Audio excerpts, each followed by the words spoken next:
Let's talk about something real, AI anxiety. That feeling of tech overload, it's a big deal. So, we're going to break down this new guide. It's all about protecting your mental health right now. Does this sound familiar? That constant feeling of being behind? Yeah, it's not just you. You are definitely not alone. Millions are feeling this exact same strain. The data is wild.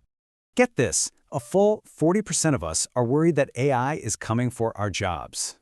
And it goes beyond job fears. Daily AI use is actually linked to higher depression symptoms. This whole thing is hitting Gen Z the hardest, with over 41% really feeling the pressure. You know, there's a name for this. It's called technostress, and AI is just pouring fuel on the fire. It breaks down into these 5 things: overload, invasion, complexity. Do any of these ring a bell? But here's the key takeaway. AI itself isn't the bad guy. It's all about how we manage it. So really, AI is a paradox. It can be an amazing tool or a total nightmare for our peace of mind.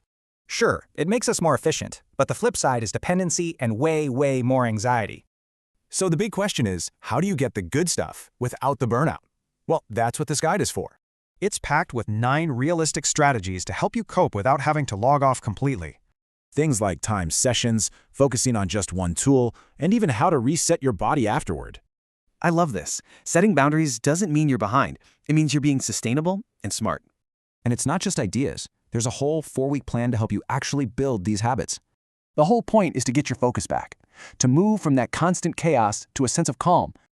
You really can use AI without burning out, and this guide shows you exactly how to do it.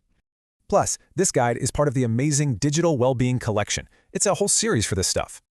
So stop letting tech run your life. It's time to protect your mind. Go get the guide.